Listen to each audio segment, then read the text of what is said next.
Obstruction of the opposition opens my options. The pistol that I pack for these punks keep popping. I quake with the quickness, cause my quantum is querulous. I ramble with the rabble from the realm I reside in. Psychotic is the state of my synonymous syntax.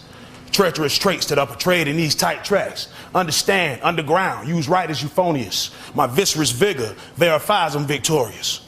I'm willing to wager that your weak work wanes. X dot your X hit, don't expect me to explain. I'm young, yet I yearn for the year when the youth learn. Get zooted to the zone, in the zone where the truth burns. You hear stuff like Roxanne, and all that, you know what I'm saying? But it didn't make me want to rap. I was in like 3rd grade at that point. When I was about 12, King Rock video came on. It just mystified me. So I was just looking, it was so bigger than like Superman and Batman or something, like the way they was just crushing, you know what I'm saying? Like, you gotta let us up there. He talking about we can't come in here, you know what I'm saying? Like, I was like, yeah, that was hard, you know? And I said, I want to rap, you know what I'm saying? I started kind of just like, because I was always good with like, being able to communicate, you know what I'm saying, and words and spelling and stuff in school. So I was like, oh, that's dope the way, you know what I'm saying, that they can just kill it like that. So I said, I want to rap. And then for about the first 2 or 3 years of me trying to figure out how I was going to rap, it was just like freestyling and just, you know, like rapping with my homeboys at school and stuff. And I started getting serious about it around about 15, where I was writing them down. And I started really studying hip hop. And I was like, okay, Run DMC had showmanship and swag. Rakim, he's flowing like an instrument with the music. You know what I'm saying? KRS-One, I was like, you be hard and smart at the same time. And then it was like Chuck D I was like, if you know voice, they're gonna be like, hold up, what is he saying? You know what I'm saying? People want to hear what it is. He got to be saying something because his voice is so, you know what I'm saying? So those were the main MCs that I kind of drew from the most. You know what I'm saying? Like, I was like, you got to be unique. You know what I'm saying? You got to be saying something. You know what I'm saying? And it still got to be entertaining. You know what I'm saying? And that's kind of just the way I focus my style of writing. And some of the cats in Dungeon that end up being a Dungeon family, like Rico and Cool Breeze and a few more cats, I actually went to school with. Met them in about 9th grade. And we just friends, just kicking it. You know what I'm saying? Yeah. And as we had a little crew of cats that hung out.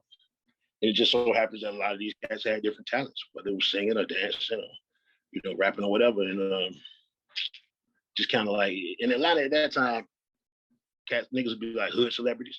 You know what I'm saying? Like, go to the clubs and face off on each other, dancing or whatever it was, doing talent shows, you know what I'm saying? So it's like cats had little names in the neighborhood, you know what I'm saying? And even when you went to like the skating rink, you'll see like Dallas Austin in the skating rink. He already had a deal when he was like in high school, you know what I'm saying? You'll see Jermaine, you know what I'm saying? It was crazy. Like, you know, later on, to think about how many cats blew up in the industry that hanging out at the rink or hanging out at the club, you know what I'm saying, on the weekends. You know, we didn't think nothing about it at the time because it hadn't happened yet, you know what I'm saying?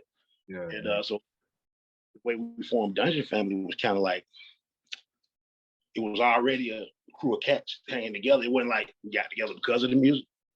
It just so happens that a lot of the cats had these talents. So we just kind of took advantage of that. You know what I'm saying? You know what I'm saying?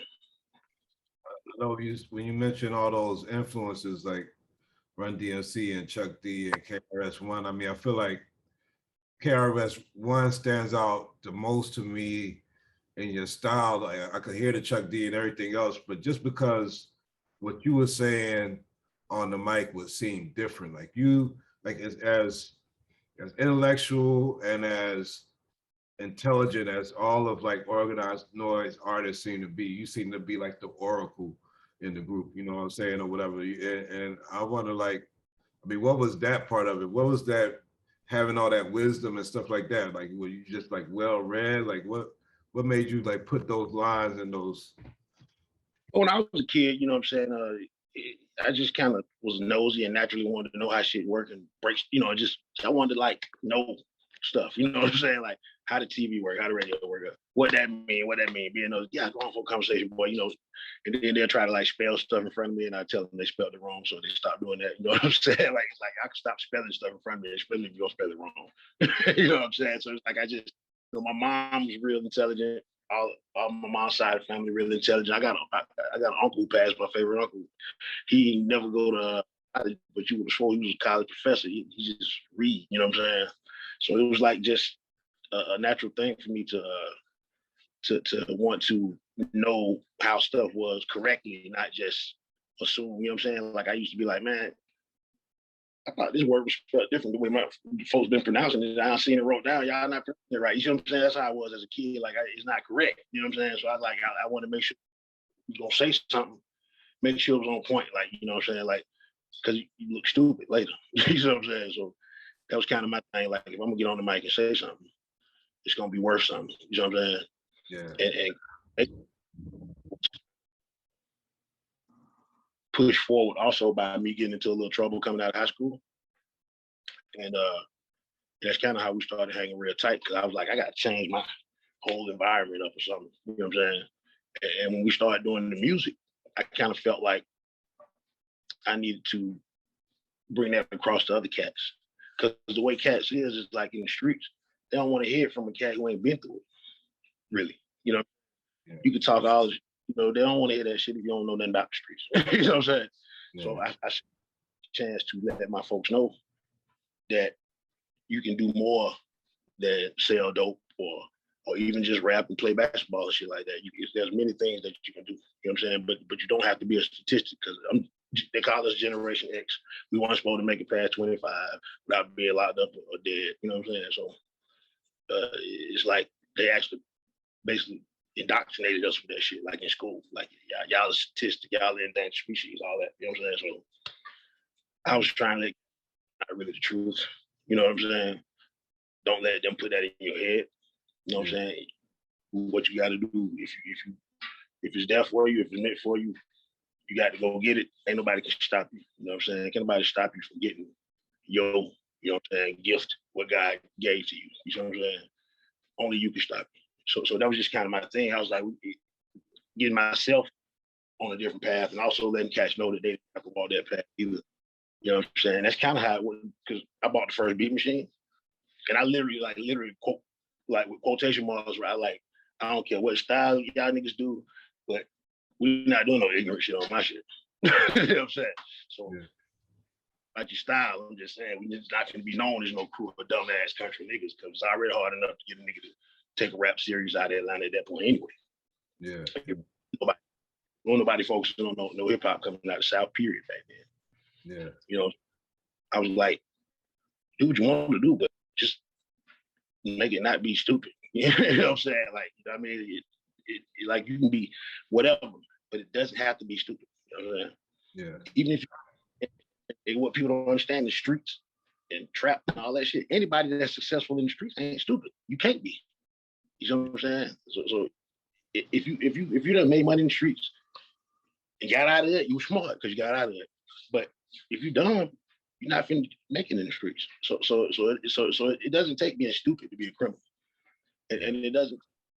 And being a man or not being a sucker and being smart is not mutually exclusive. You know what I'm saying? You don't have to be like a pushover to be intelligent. You know what I'm saying? Yeah. And you don't have to let cats know you're intelligent, because a lot of cats was dumbing themselves down so they wouldn't get picked on in school. You know, the cats be smart, but they don't want, you know, it's like crazy. Like, nigga, you getting good grades. Like, what kind of shit is that? You know, like you gonna diss me because I'm getting good grades. You know, so it's crazy. But now it's a little different though. You know what I'm saying? Like it's now, like it's not cool to be, you know, bad grades and stuff like that now. So that's definitely a good thing. But you know, peer pressure is strong when you're young. So I felt like maybe I could pressure my peers in another way. You know what I'm saying? And you did.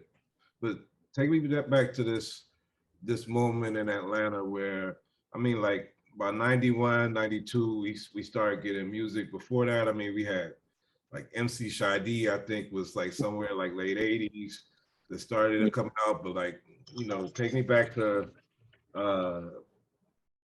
91, 92, you got Kilo Ali, just dropped Bluntly Speaking. You got Chris Cross. That was really. You got JD with, I mean, you got TLC with on a cool on a TLC tip or whatever, Red. Like, Dre and Redman and Ice Cube were out at that time.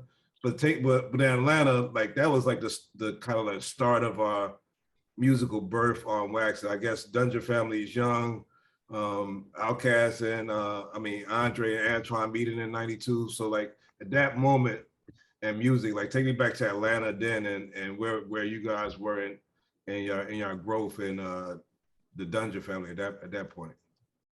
Well, before pretty much cats either would not really be from Atlanta and just be based here, or they would be derivative of something else. Like most of the cats from down here was kind of derivative of a Miami-based style or whatever. Kilo was the first kind of real Atlanta artist that actually kind of sounded like Atlanta. You know what I'm saying? But even a lot of these beats kind of like bass. You know what I'm saying? Which wasn't nothing wrong with, but he actually sounded like an Atlanta dude when he rapped. You know what I'm saying? He was like the only one. Because Shadi, ain't nothing wrong with that, but Shadi from New York. So of course he didn't sound completely from New York. You know what I'm saying? But he was just real young. But he repped it, so I ain't mad at him. You know what I'm saying? And there's a lot of cats that got put out that didn't sound like Atlanta. You know what I'm saying? Like no disrespect, but JD put out JVL, he sounded like LL Cool J. You know what I'm saying? So, you know, it wasn't anybody that really kind of had defined what our real sound was. And basically, I was like, man, all we gotta do is just really be like us. You know what I'm saying? Rico was really like for real about this shit. Like, just really be like us. Like, we ain't no gimmick, it ain't no none of that. Just, I mean, niggas is sitting around here with polos and, you know what I'm saying, and jabos on and, you know, and fresh and, you know, jewelry and everything. Ain't got no deal, no job, nothing. It's like, be that. Don't try to be like nobody else. You know what I'm saying? We ain't got to rock Timberlands and we ain't got to, you know, look like them niggas, A-hats and all that, because that's how we do it. Just do it how we do it.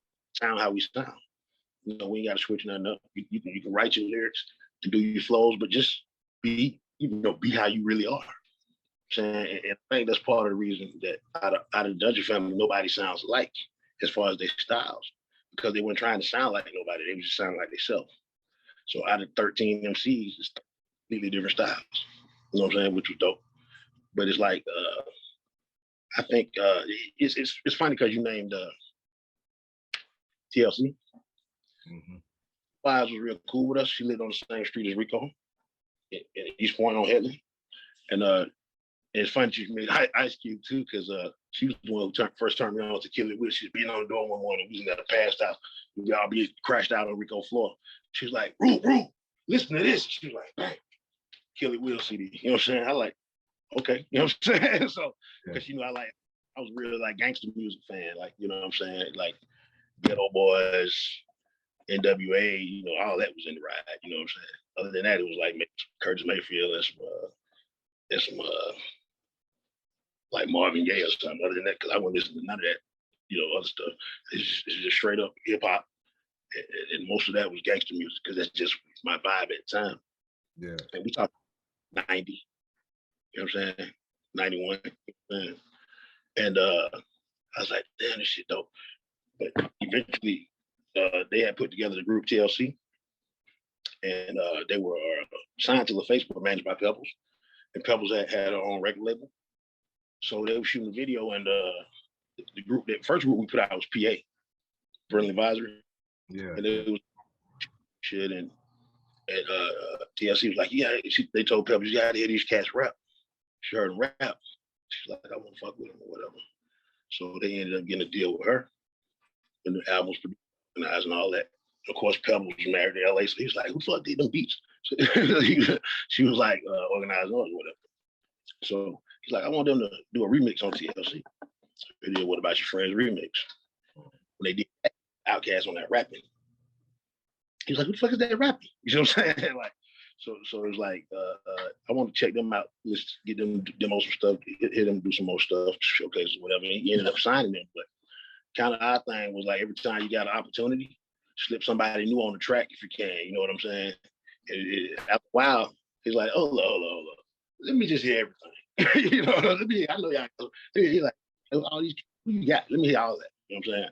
So then you got Goodie Mob Society, so everybody came out of that. But it was kind of like, you know, just keep pulling that chain. Like, if one cat get in it, though, kind of hold that thing open for me too. You know what I'm saying? That was the plan. That was kind of how we started out doing that. So It just was a point of being creative and just being yourself and just trying to get our foot in the door. It went from nobody thinking about Atlanta for hip hop to if you was from Atlanta at a certain point, if you was from Atlanta, they listen to it just because of that at least one time, you know what I'm saying, see what you had, you know what I'm saying? So I think we kind of like helped shine a spotlight on Atlanta as far as hip hop in the South, you know. Can you tell me about the organized noise production crew? Like, I mean, if you go on Wikipedia or whatever, you get of course Rico Wade, you get Pat, Sleepy Brown, and you get Ray Murray. And I know y'all have Marquez, y'all had other people that, you know, contributed to organized noise sound, but when you look at those three, like what did they bring to, was one better at arranging music, one better at just hearing what's popping? Like how did that work out creatively to create the music through those producers? Well, the simplest way to say it is Rico had a more of ghetto style. Ray was more straight up hip hop purist, you know what I'm saying? And Sleeper was funky, you know what I'm saying? With the melodies and all that, you know what I'm saying? Just musically funky, you know what I'm saying? Because he grew up, his dad was in brick, you know, waking up in the middle of the night, coming downstairs and his funk groups in the basement, you know what I'm saying? Like, so he like, been about getting into the music as far as being an artist, being a producer from as a young age, you know what I'm saying? He was around it, he knew how to play it, he knew, you know, he really was like, you know, really like groomed for it, you know what I'm saying?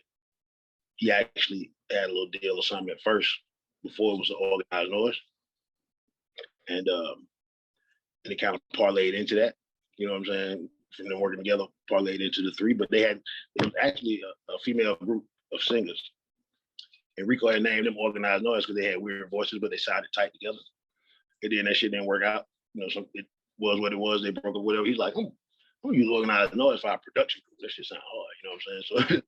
So that's how that name of the production group, because he was gonna call a group that at first, but the group didn't ever come out, so he used it for the production. You know what I'm saying?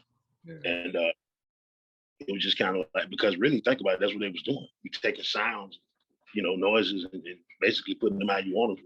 It was perfect, organized noise. You know what I'm saying? And it had that little vibe in the back of your mind, like organized crime. You know what I'm saying? But it's like just wordplay and being creative. It was that every aspect of everything we did was kind of like just naturally be creative. Don't force nothing, just kind of let it flow. But at the same time, you know what I'm saying? We know that what we're doing, you know what I'm saying? We know we being slick with this and slick with that, you know what I'm saying? And shit just worked out. Tell me about young Rico. I mean, I hear like before organized noise became like a music group, it was more like a dance group, like you spoke about earlier. And like I heard Rico might have some finger waves. I heard that he might not have been the best dancer out the crew, but he was like in it and everything else like that. Like I mean, I mean, you talked a little about that, like jelly beans and everything else, but talk about how Atlanta went from that dance, from like just like doing that dance stuff to like putting the music together. Like it seemed like it was like a switch in it. To be just wanting to be an entertainer or just kind of wanting to be. Now Rico, shit, everybody had finger waves. It was just some Atlanta shit, you know what I'm saying, at one point, you know what I'm saying, dressing a certain way, you know, getting fresh, going to the club. It wasn't no tennis shoes and shit. It was like, you know, patent leathers and, you know, rayon and all that, you know what I'm saying? You coming up in that motherfucker, you know, to the nines, like for real, like, you know, if you was out with a t-shirt and pair of tennis shoes on, you don't get no hoes. You know what I'm saying? Like, because these niggas, you know, we talking about 17, 18, 16, but dressed like grown ass niggas, you know what I'm saying? Like for real dress, you know what I'm saying? So that was just kind of a trend in Atlanta at that time. But Rico used to be a part of a dance group called Guess. And back along in that time, there was a lot of very highly competitive dance crews in Atlanta. You know what I'm saying? Like highly competitive. You know what I'm saying? It was really, really competitive. Kind of akin to what it was in New York with breakdance crews. You know, they were serious about that shit. You know what I'm saying? Yeah. So at one point, I don't know how they met these guys, but Rico them ended up being background dancers for this rap group. They went on the road with them a couple of times or whatever. And then it was kind of like, shit, kind of dope, like being on the road and fucking this rap shit, blah, blah, blah. So he's like, bam. And then the way Rico is, if he put his mind to it, he gonna figure it out. Like you said, he wasn't just the best natural dancer, but if he put his mind to it, bam, he got that shit. You see what I'm saying? Same thing with doing beats or whatever, writing, whatever. If he focus on it, put his mind to it, that's what he gonna do. You know what I'm saying? But his major skill was knowing what was gonna be hot, having an eye and an ear, know what clothes gonna be hot next year, hairstyles, whatever. You know what I'm saying? Jewelry, sounds of like he hear beat, like, oh, that's a hit right there. Niggas gonna love that, and they be a hit. He just got like a ability to tell the future of dope shit. You know what I'm saying? Yeah, Which is good. You know what I'm saying? Yeah, and it's like, and he also had a type of personality where people just, attracted to him as far as like when he come in, like I seen him going to meeting, no music, just hype and come back with a check. He ain't had no music to play these motherfuckers, but they believed in him by the time he got to talking to him. You know what I'm saying? So that's type of was, and he helped jail people together and pull people together. And when we was real young, he was one of the cats, him, Marquez, sometimes me when I had it, but we the cats that tried to help, our homeboys, like, we go out, we kick it, like we get hotel rooms on the weekend, you know what I'm saying? We try to go to the Jack the Rappers or the Bronner Brothers house shows and shit, and just kind of be in the mix of things that's going on, the things that was hip, the things that were cool. And I guess being in those places and being in those environments, some of that rubbed off, but not just that. We was able to make certain connections, or just be in the right place at the right time. You know what I'm saying? And we tried to make sure that we was in that vein, not because you can't just sit around in the crib wishing it ain't gonna come to you. We had to get out there with these folks. And Atlanta, you didn't have as much opportunity probably had in New York or LA to rub elbows with stars and all this shit. So we had to take it as they came. You know what I'm saying? And we had to be on point. So a lot of things happened in a sequence of events that you could not have planned. You know what I'm saying? It just was a blessing for these things to happen. And luckily, things turned out better than we could have ever hoped. You know what I'm saying? As far as everything, Outkast, Goodie Mob, Dungeon Family, just the whole vibe of it.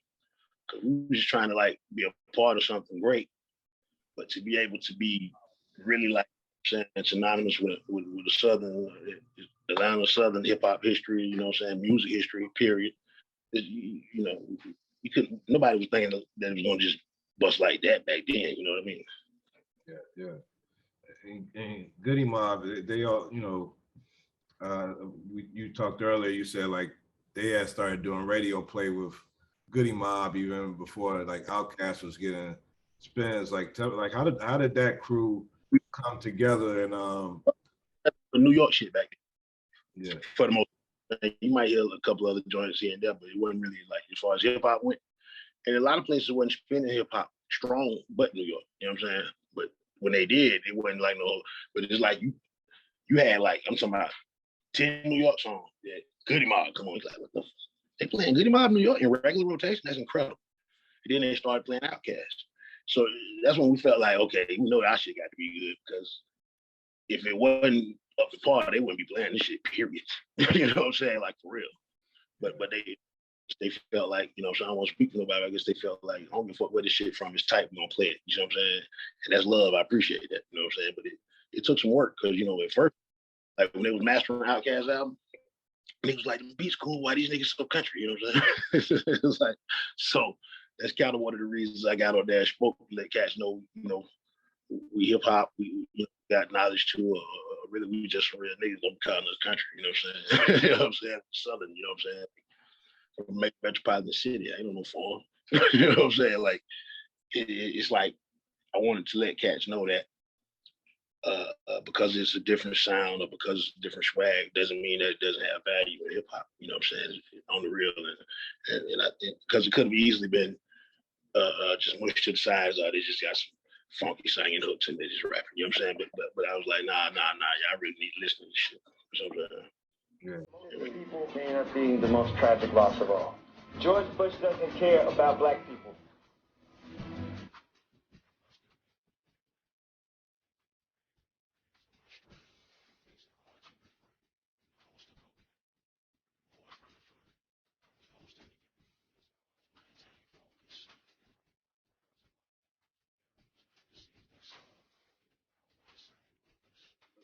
let's fast forward to one of like your most famous tracks, at least to me, which is what you laid down on Liberation. Could you tell me about the making of that song? And like I know you was doing spoken word and everything else, but like did you write those lyrics in the moment of that song, or was that something that you like? How just tell me about creating that.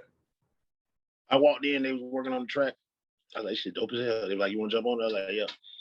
I looked in my notebook. I had this joint. It was a rap. I was 16. I was like, no, I want to do some poetry. I was like, well, the way I wrote this shit is a rap, so I'm gonna have to write it.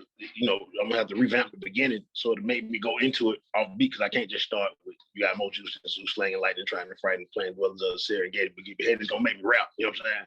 So what I did was I left that like that, because I had wrote that like, I don't know, maybe a year before that, just wrote it, you know what I'm saying? And I wrote the beginning part. I must admit, playing a lot of things and veins and brains that strained to throw me off. So by the time I got to the you got more juice to Zeus, I was already in that flow. You see what I'm saying? Yeah. Else it was gonna be so basically I wrote half of it then and half of it before then. You know what I'm saying? Which is funny that you asked me that, because nobody ever asked that question. But I wrote the first half right then to make it be a spoken word, because I had wrote it as a rap at first. Yeah. And that's when I realized that's really the first one that I wrote that kind of was a hybrid, what I call a hybrid style. Because I had been trying to, I was like, I ain't gonna just be doing this, like just talking shit. So I was like, it's got to, because I was MC, I was like, I gotta get my MC Jones off, but catch with this. So I'm like, I gotta figure out a way that satisfies both, satisfy me and satisfy the fans. So like, I started trying to play with different styles of putting the words together, wordplay, and also flowing it. Because most of my shit was over beats. It wasn't like a fellowship, especially at first. So I was like, what if I attacked it as an MC, but floated more to less to the drums and more to just other little vibes in the joint. You know what I'm saying? Yeah. It just was how that came about. Well, that's why cats just sound like you about to rap, or is the nigga rapping, or is he, are you rapping or talking? Like, he's like, yeah. You know what I'm saying? Yes. doing both. You're doing it all. I'm not a label type of cat. Like, as far as when I say that, I mean categorizing, because categories are a way to segregate more than bring together. And what I mean by that, I mean like cats say I don't like country music. So you done heard every single country song ever wrote, including 30 that had been wrote while you were saying I don't like country music. You know what I'm saying? I guarantee you, if you heard some country music, you'll hear something that you like. I don't like this. You might not like what you had heard, and you probably ain't tried to listen to nothing, no way. But my point is that music transcends all that, because it's like, you take the same instruments and make any form of music. You know what I'm saying? Drum, piano, whatever. You know what I'm saying? And make whatever. So it's really what comes out of the artist. But my thing is, I listen to everything as long as it's dope. You know what I'm saying? I don't give a damn what category they try to put in. If it sounds good to me, it sounds good. You know what I'm saying? And that kind of let my ear be a little bit more open to come with more different stuff. Because in my opinion, the worst thing you can do is, if you're an artist, is to only listen to your like if you do rap, to only listen to rap shit. You know what I'm saying? It's gonna kind of box you in. I wonder how y'all stay tight as a crew. And I mean, of course, I don't know all the stories. I mean, all kind of brothers have all type of fights every now and then. I don't know all the tidbits of that, but I mean, recently I seen Antoine went and bought the dungeon home, the house for the dungeon and everything else, and always hear him like with you guys. But from y'all starting from PA and having all the Goodie Mob and Society Soul and everything else, how did y'all fight like people getting jealous or whatever of the other crews or the shine that maybe Andre and Antoine was getting? Like, how did y'all keep that together to still keep the family together for so long? Well, I can't speak for everybody else, but in my mind, and this is how I probably feel like everybody else probably felt, that's why we name ourselves Dungeon Family. These cats in your family, they like this on some bullshit, but you still love them because it's your family. You know what I'm saying?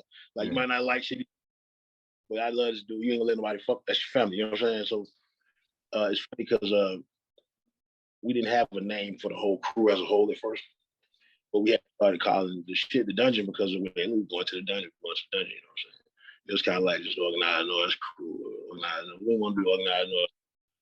Posse. It was kind of like, and then one day Witch Doctor just came out. You would be sitting down there writing stuff. One day Witch Doctor said, "You know what, man? Ain't no crew and all that shit. We're a family. The way we be kids, we're a family, bro. We brothers. We're a family. We the dungeon family." She said just like that. And then the first time it was ever put on wax, it was on Every Day as a Holiday off the Woolworth soundtrack. That's the first time nigga ever said that on a record. You know, family, but he was the one who kind of had that out stuff because it made sense. You know what I'm saying? Like the way we sleeping in sleeping bags on floors next to each other. You know, the parents like y'all never be at home. They working. You know what I'm saying? But it's like y'all will see eventually. But it's like the things that we went through together without having no money and none of that shit, and dedication that we had before that, I think strengthened those bonds. And I think actually calling it the Dungeon Family made us look at it that way and make it manifest itself. And your family, you don't really choose and pick. You still love them. You know what I'm saying? Regardless, ain't nobody, two or nobody gonna always agree on nothing. But if you respect and love each other, you listen to each other, and whether or not you agree or disagree or whatever. But that don't mean because I disagree with him over this, I don't fuck with him no more. You know what I'm saying? Because that's just that. Then you're not family. Then you lying. You know what I'm saying? You flexing. You can't be real family. You just stop fucking with a nigga because he. You know what I'm saying? Like, so I think our mentality really was that we were family. You know what I'm saying? We look at each other as brothers, like blood brothers. And I think that right there is the main ingredient that kept us from just fading completely away from each other. Of course, cats grown, man, you end up with wives, kids, and so you can't hang out all 24 hours a day like you used to, but we still make sure that we, you know what I'm saying, keep in contact, whatever. We got group chats, all that shit. You know what I'm saying? I don't know how hard it is to do, man, but if you could remove yourself from who you are, what you've done with the Dungeon Family, and just look at it like, how different would Atlanta be if they never had the Dungeon Family? Like, I mean, can you see the change that your movement did to the South in general? Oh shit. Good. Oh yeah. But yeah, it'd be completely different. I ain't gonna say sometimes too humble that should be clown. Like it'd be completely different. You know what I'm saying? The same way it was completely different before that. Yeah. You know what I'm saying? Now, don't get me wrong, Atlanta has some sound like, but it was mostly R&B and funk shit before that, like late 70s or whatever. But on the hip hop tip, I'm not finna say nobody else would have stepped in because you can't tell the future, but it would be completely different. You know what I'm saying? Like I'd be a fool to sit here and say that our influence was extremely, extremely strong. You know what I'm saying? In Atlanta and really Southern hip hop in general. Yeah, I mean, I know for me, like I was born in New York, raised in the South. I used to spend all my summers in Brooklyn. I remember like the first several up in the teenage years, like you had to go there, and I'm trying to sound more New York because I've been down South all the time trying to keep my accent. And I remember when you guys hit the street, like I tried to sound more country in New York, like people started liking Atlanta in a different way. It was like I was able to rep it. And I just feel like, man, that like internally, I can't imagine what, how that situation would be different without the pride. It's almost like Black Panther. Like when people watch Black Panther and Wakanda Forever, like people like had this pride in it. And for me, like y'all music had this, gave all of us this pride that we could be confident about who we were in Atlanta because y'all was represented so hard. And then people had to respect that people couldn't talk shit about what y'all was putting out, and we just kind of rolled under that umbrella, no matter we was making music or playing ball or whatever. So I mean, really appreciate everything you did, man. Society is so Truth Hurts, everything that you put out, man, it's like been gold to me, and for your part in what you played in the history of Dungeon Family and everything else, man. I just gotta say hats off to you, and I appreciate your time and giving me this moment to interview. I tell people all the time, I mean, cut you off. I tell people all the time because I didn't get into this shit for no chain, for no hoes, for no nothing. I wanted to be dope. When niggas started, oh, that nigga that dope, he wanted the dopest. That's what I got into this for. But actually, I bargained for because what price can you put? And this is not being braggadocious or nothing. It's just cats have walked up to me, and I'm pretty sure other members too, and told me certain things like they be in jail or committed suicide or wouldn't finish college or, you know, just would have been in so much bullshit as a youth if it wasn't for the influence of our music. And that sounds incredible. But the same way something can influence you to bad, when cats is telling you that you had a positive effect on their life to the point where it changed their life for the better, like they might not even be alive, or they might not even be free right now, these young black men and shit, you know what I'm saying? Like, that's why I do that shit. You know what I'm saying? That's how I keep doing it. That's why the shit keep being dope, because the reason I'm doing this shit is because I got a song where the sample on the hook says music is all we got, but it's really all for you. Like, true artists, God give you a gift to be great, but it's not for you. You know what I'm saying? It's to share with everybody. You know what I'm saying? Sometimes we get a little arrogant and niggas think, you know, this, that, and the other, and then, you know, but them niggas usually get shown real quick what time it is. You know what I'm saying? Like, I don't care how dope you are, how skilled you are. If you're trying to be an artist and you out here trying to, at the same time, live off of that shit, don't forget who supporting you. You see what I'm saying? Yeah. And so felt like give back to those people. And it's not necessarily monetarily, but I'm talking about give them something that they can work with. You know what I'm saying? When they listen to your shit, because why you got their ear? Because what's that shit? Friends, Roman countrymen, lend me your ears. Okay, bam, we gave you the ears. Now what? Now don't say shit after you got our attention. You see what I'm saying? It's not gonna really. So tell me, you know, pop no Molly in a bitch drink. I don't want to hear that shit. You know what I'm saying? Yeah. Not gonna make her go to sleep. And number two, that's some stupid shit to tell a nigga. I don't give a fuck who you is. And I tell a nigga to talking about drug and bitches drinks at the club. Ignorant motherfucker. You know what I'm saying? Like, for real. On the for real. That's the last thing, because these young niggas are influential, period. And for a nigga to say, yeah, it ain't my responsibility, fuck that. Young niggas is influential. The same way I jumped around on the bed like I was Superman when I was a kid, or every time Bruce Lee movie go off, you think you know karate. You think niggas don't listen to that rap shit and pull from that and want to be like that? You know what I'm saying? Come on now. You know where your check come from, so let's be real. And I ain't saying everybody got to be a KRS One or none of that. Because I love gangster music. Like, for real, I might listen to WA yesterday. You know what I'm saying? Like, but there's a point where you have to be real with yourself. You know what I'm saying? And I see a lot of cats did gangster music, but they were trying to tell you this ain't what you want. So it's the difference between telling the nigga this ain't what he want and trying to, you know, trigger the nigga to do shit that you want to do in the first goddamn place. Now your ass locked up trying to copy out this nigga, but you ain't copying out him because he wasn't no thug no way. You know what I'm saying? I kind of wanted to be the counterbalance. I'm a Libra, so if shit going too much one way, I got to balance that shit out anyway. And so it's a place for everything, but I felt like it was losing the balance. It was going too much one way. You know what I'm saying? So let's make it go back this way. And one of our big influences at that time was the fact that the gang banging shit had started trying to get crunk in Atlanta. I was like, this is Atlanta, you know what I'm saying? Gang banging shit, you know what I'm saying? We had gangs when we were younger, but it wasn't really, it was about niggas selling drugs and get some money. We can fuck what color you at, you know? Come over here. It's like before BMF, of course. It's like Down by Law, like Down by Law. Miami Boys, Down by Law, that type of shit. Yeah, that was about getting some paper.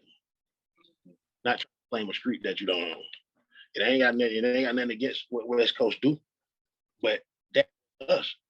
But the influence was there. I mean, you know, the influence was there. So it's like this. Cats say these kids, give them something else then, because you got to give them an option. One of the dopest things, I can't remember who told me this, but it was some dope ass shit. He said, if you give a pig slop and mud, and then give him some clean water, guess which one? He gonna pick the clean water to wallow in. He's wallowing in fucking mud because that's what's there. But he's not gonna choose it if he got nice, clean, cool, crisp water there. You know what I'm saying? But you gotta have something. Yeah. So you feel me? Like you give somebody options, and then they can make a better choice. You know what I'm saying? But if you ain't got nothing to choose from but one thing, that's what you're gonna choose. That's all that's there. You know? Yeah. So we can't complain about the direction that the youth was going and not have a solution, a complaint, you know, what they call it, a grievance without a solution is just a complaint. You know what I'm saying? So the solution might not be the solution, but at least you coming with an idea. You know what I'm saying? If you're gonna stand up and say, well, this is wrong. Okay, well, what's your idea on it? Well, I ain't got no idea. Well, sit your head down, shut up. You know what I'm saying? Like that's how my mom was. Like, shit, fuck up, right? You know what I'm saying? Don't complain about shit unless you already thought through and have a suggestion on how we can make it better. You know what I'm saying? So that was just my whole thing, man. Like, I just wanted to, like,